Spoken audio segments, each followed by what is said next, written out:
moments when, and it always sounds strange to be speaking in these terms, but there comes a time when you are no longer playing the music. The music is playing you. In other words, the music comes up from deep within, and if you have practiced well and lived a pure life, then the music comes and takes you over, because you are the means by which it can come into the world. And I know they sound strange and exotic, but this is a wonderful experience, and we all hope for these moments. You cannot force them, you cannot make them happen. All you can do is work and work and work and prepare and hope that it may come, but you can't make it happen. And these qualities were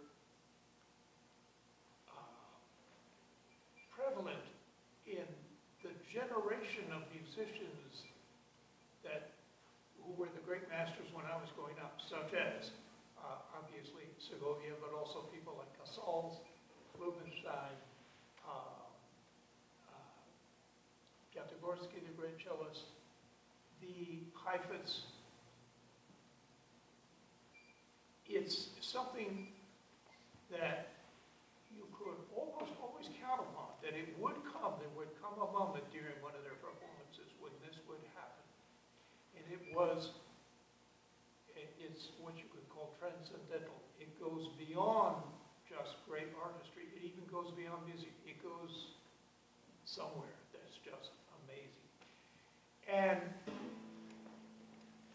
so that can happen, however, only. It can only happen if your priority is the music itself, rather than going on stage to make no mistakes. If that's what your primary goal is, you may well succeed. I mean, if you practice extremely hard, you may reach a point where you can play almost flawlessly. And that's impressive to a degree and for a while, but it is, I will point out to you that people don't come to live concerts the way they used to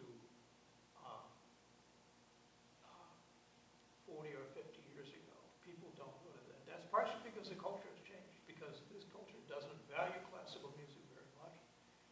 But I'm talking about jazz too. They just closed the Bohemian Caverns in Washington, which is just terrible. It's a really sad thing. I saw Coltrane play live at the Bohemian Caverns many, many years ago, and many other great musicians play.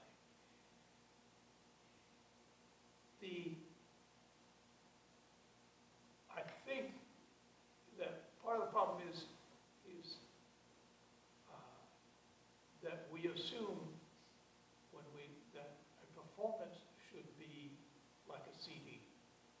That is, most CDs are flawless. That is what they are. And why are they that way? Because they've been edited and they've been put together.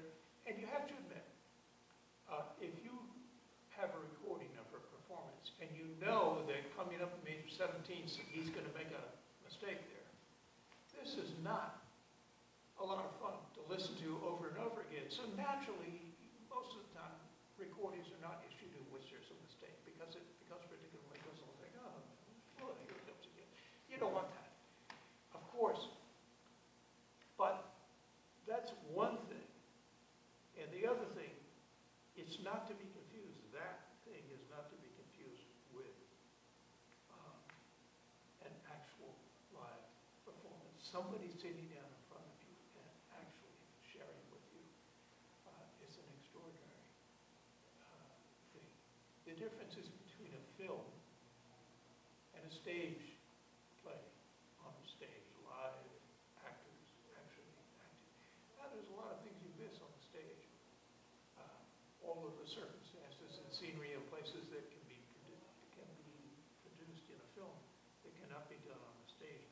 something extraordinary about sitting in an audience and having someone up on a stage actually,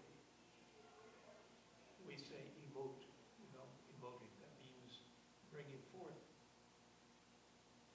the movements and the feelings within. So it's a constant balance. It's not the technique, it's not a question of technique versus emotion, just the contrary. Technique is the means by which the emotion and the expression are produced. But as I said, then there's something even beyond that. And that's very hard to do. I remember the first time I was playing for an audience, and this happened to me while I was playing. And I realized the audience was quiet. There was not a sound in the auditorium. And it freaked me out. It completely scared me. They're listening to me. They're not supposed to listen to me. I mean, of course you want them to listen to you, but I didn't want to listen that hard. That was really scary. And of course, I immediately made a mistake, just so I could put an end to that. And gradually, though, I got more comfortable. But again, as I say, I wasn't expecting it. I didn't know it was going to happen. And it did. But you can't make it happen. What it really is the movement away from the concern with yourself, which is obvious. Especially, think about it, guitarists, violinists, not violinists so much because they usually do something else, but guitarists, pianists, go out on the stage, they sit down, they're alone, the whole audience is looking at them. It's difficult not to think that this is all about you, but of course it's not. It's actually the music. That's what it's about. And if you think about the first time you thought you would like to go and play for people, sure, part of it was, it'll be great to have all those people applauding and being what a great person I am. But actually, if you think about it, what first excited you was the music. When you were listening to music, you thought, that is just beautiful. I would love to be able to do something like that. That's what it's about. And so, ultimately, when you go out, as you settle in, and you think more and more about the music, and you're more and more into the music, and then, as I say, sometimes there comes this moment. And anybody go in to see Segovia or Julian Bream knew that there would come a time, almost inevitably, in every performance when that would happen. It would be extraordinary, beautiful, beyond beautiful. But they couldn't predict it or guarantee it either. But it has to do with moving away from yourself and moving toward the music. And then ultimately, as I say, to use all these weird analogies, stepping aside so that the music can come up from within. Where the music comes from, we don't know. If you ever listen or read about novelists who talk about writing novels and their characters, I can't tell you the number of times that I have encountered writers who say, I invented this character thinking that she was going to act in this way. But once I started writing, the character took over and went somewhere else that I wasn't expecting.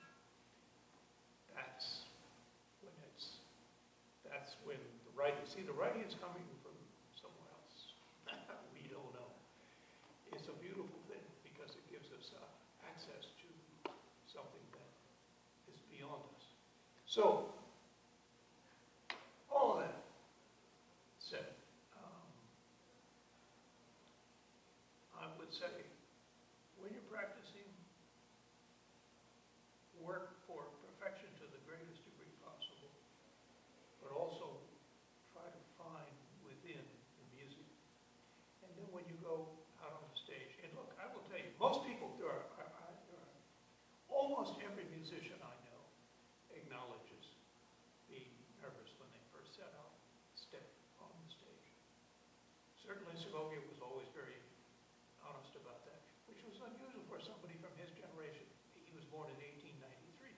people from that generation didn't talk openly about these things, but he did. He talked about nervousness.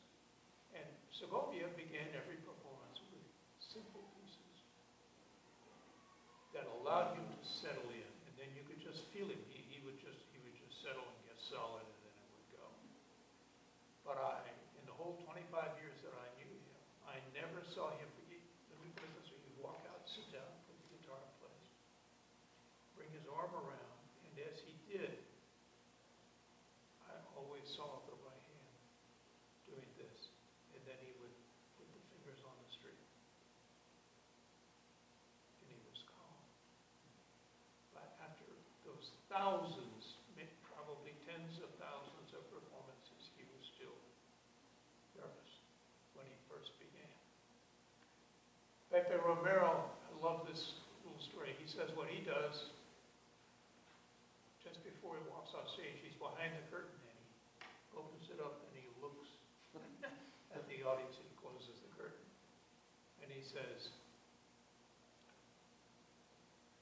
I think of my family and I think of my children and I say a little prayer and I go out. You see,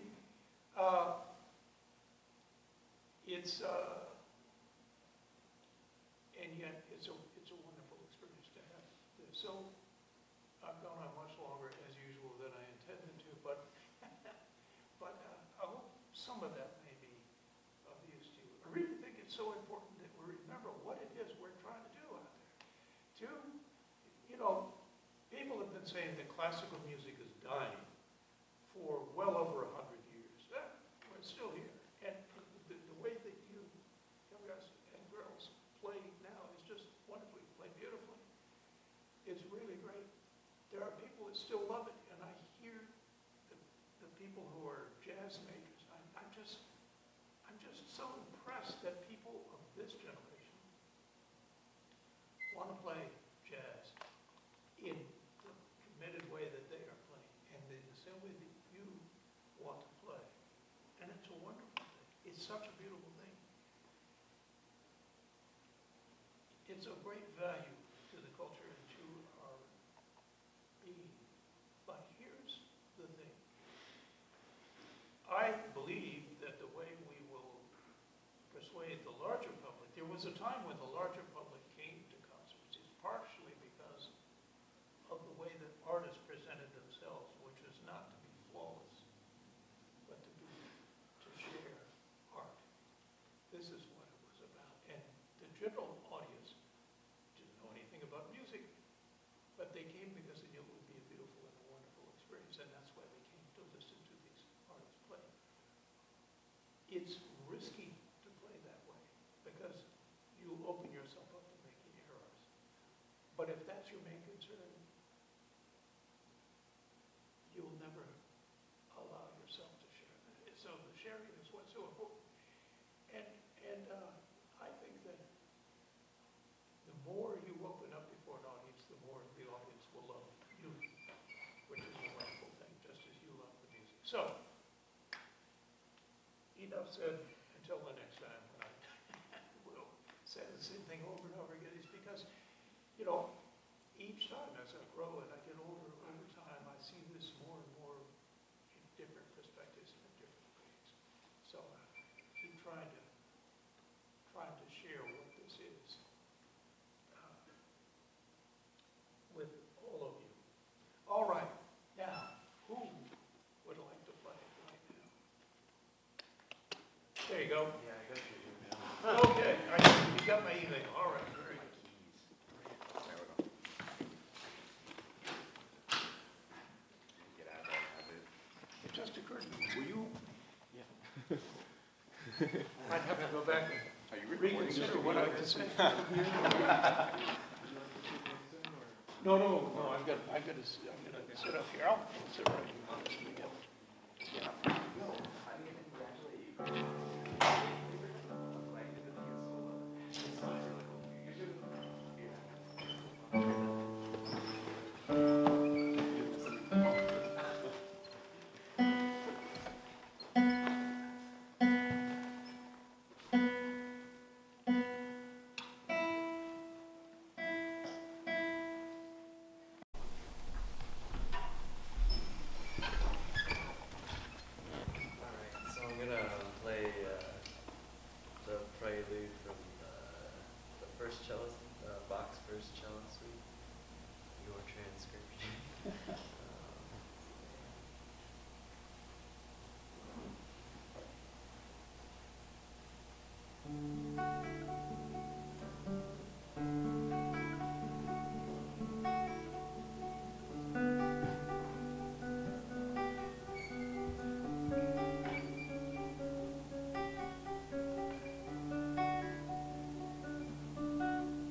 that, you were like one step back from being in the plane of the piece. In other words, you're making little errors that I know you don't usually make. Yeah, Right? I think it started a little too fast. Maybe, but it's just, you know, just picking up in a situation like this and sitting down, you know, a recital's a different thing because you have more time to be there and prepare mentally, emotionally, and so forth, right? In a situation like this, the more secure way of playing, or the most certain way of, the more certain way of walking out and playing a piece without those little glitches is a place that you've been playing for a very long time, that you're just really not concerned about. I know obviously you've been working on this piece recently, and it's really coming together. 3/4 of the way through the piece, just when we started getting into the pedal tone, that's when you suddenly settled in, right? Did you feel Yeah, that? oh Yeah, I think we could all yeah. Yep. hear that. It was just like, okay. And that was really good. And by the way, let me compliment you on something, because we didn't really get into this until maybe, I can't remember, maybe 6 weeks ago. But the use of the Segovia swipe on the ba-ba-dee-da-bee-da-bee-da-bee, you know, this slight diagonal movement across the string, what really brings a note out, but brings it out in a sweet and warm sound, with a sweet and warm sound at the same time. You look very comfortable with that now. It looks like you've adopted that well into your technique. Notice that because we're powering the note with the arm rather than the finger, it requires a movement of the arm, and therefore makes it something that can't be used with every note, even in a series of rest strokes, because otherwise you get your arm moving like that, you become a violinist. It's another approach, right? But that looked very good. All right, so that's certainly coming along, and the little errors in the beginning. As you settle in, you'll be more and more there with this. Did you want to play? Yeah. Great. All right.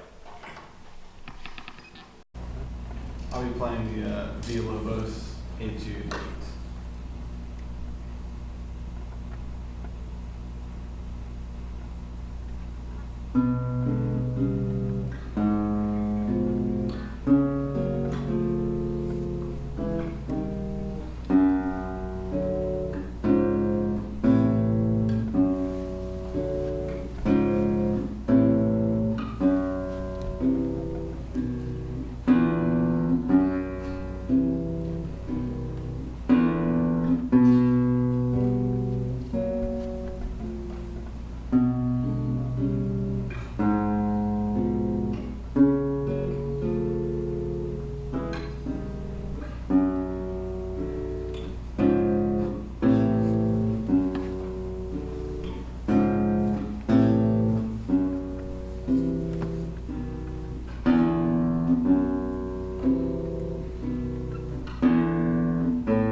You do a very good job of bringing the melody out. A really good job. I think the accompaniment, the harmony in the fourth and fifth string and the sixth string should be brought a little more. I think there's too much contrast between the two, so that you're playing the accompaniment almost at pianissimo, and I think it should be piano, but not pianissimo, okay? Because he is going to level, he uses some very interesting harmonies at times, you know, and so we miss them a little bit. Also, there's the problem with the guitar on the bass strings because of the windings, that the movement of the nail across the windings on the string produces a kind of sound, which if you're playing that softly, makes it harder still to define the pitch of the note that you're playing.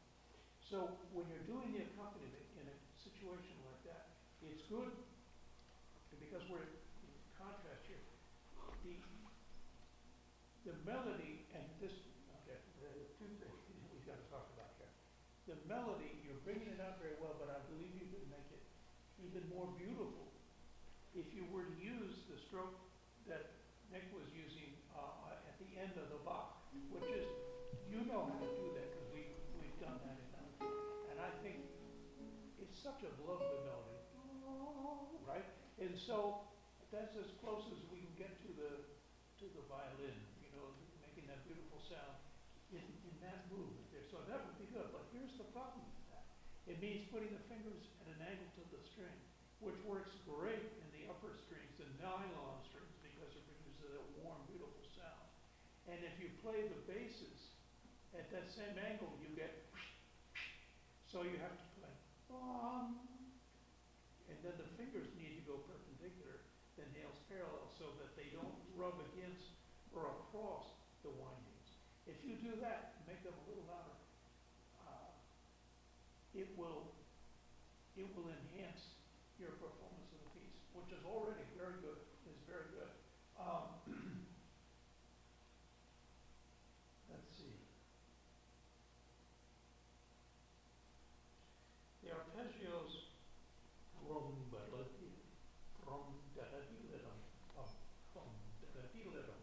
I have to articulate my tongue to articulate the arpeggio correctly, but here's the thing. When we play the chord, that requires a tension in the hand, which it would be good to release before you begin the actual arpeggiation. So you go boom, relax, da-da-dee-da-da-dum, bum, bum, da-da-dee-da-da-dum, and that bum, bum in the bum and the dee-da-da. You need to the hand and practice it at first by literally just forget the time altogether. Practicing, not playing. Practicing, play it, literally hold the finger tight, hold the hand tight, and then relax it. And now go da-da-dee-da-da-dum. And that will allow for the arpeggio to be more clearly articulated and still rapid, but because the hand will no longer be tight. Okay? And you can practice that pattern in case you're worried about wearing the nails out on the metal string. It doesn't matter what the harmony is, you can practice the pattern on the top four strings, so only the thumb plays the bass then. And you can practice that pattern up there, da-da-dee-da-da-dum, dum, ba-da-dee-da-da-dum. Okay? Okay. But it sounded good. It sounded very good. Yeah. Thank you. You gonna do that for the jury? Yeah, I was planning on it. Good. All right. Very good. The first movement of Going Bob. All right.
impressed.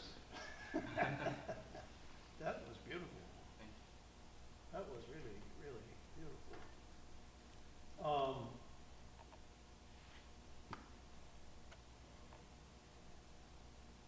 Do you love your guitar? Yeah. Your new guitar? Yeah, I know. I actually just went to my brother's house last night, and he's now using my old guitar. And I was trying to play this and some other pieces on that, and man, I'm just so glad. Like, yeah, just made me love this even more. You know, remember we talked when you first got it, and I told you that the guitar would open up a lot in the following months, and even 2 or 3 years especially. And it's bigger and fuller than the last time I heard you play. Yeah, I mean, it really. changes weekly for me. Huh? You first told me when I got it that I would hear it change every week, and I have. Every week since I've got it, I just Yes. continually open up. Yes, absolutely the case. And but also what's happening is you're beginning to become more familiar with it, so you know how it responds. So you're able to look for things and find them because you know how to have to make the guitar speak in that way. And that's really, really quite beautiful. Really very little to say. There are minor little things in terms of articulations, maybe slurs and that sort of thing occasionally, but it's really quite beautiful. It's I'm trying to think, listening to it, it's not Turkish music. It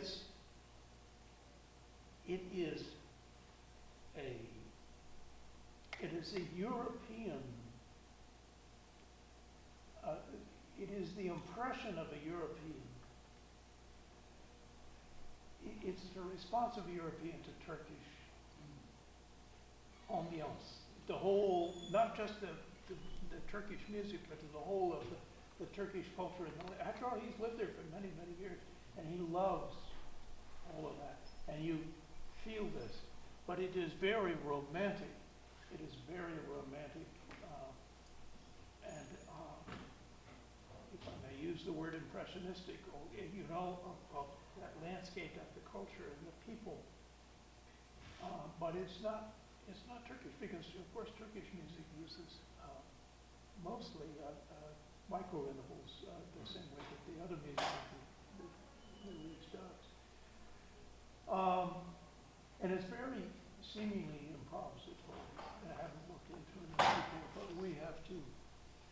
We're about to be kicked out, and we'll get a bad name. But I just want to say, beautiful, very, very lovely playing. Thank you. I tried to put in some more tone colors because in the last many piece I played, we mentioned how that with the repeats would change it up a little bit. So this time, I've tried to do a little more of that. I'm still feeling a little stiff, but working on what we talked about, moving back and forth for the needed tone. Oh yes, oh yes. So it's just you see you're taking more and more advantage of the guitar that you have now, and that's providing you the means for greater range of expression, which is great. I mean, it's really, I'm serious, very beautiful, very beautiful. Thank you. Thanks. Yeah. Okay, I think, yeah, technically we're supposed to leave. Thank you. So, good, you did the whole thing. Yeah. You recorded the whole, wow. Yeah. Okay. What are you going to play?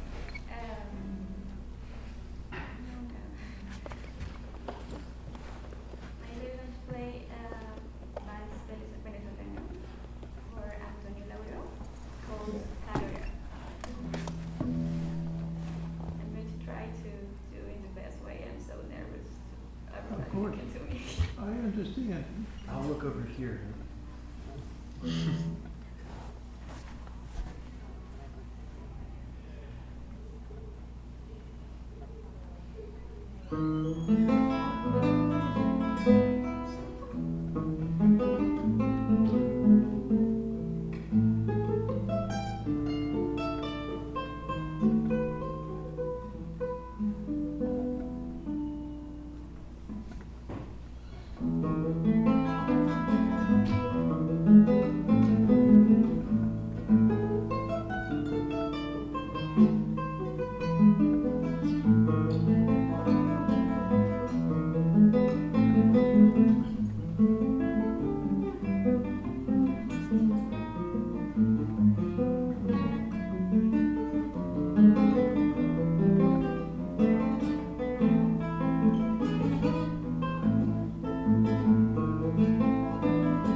Very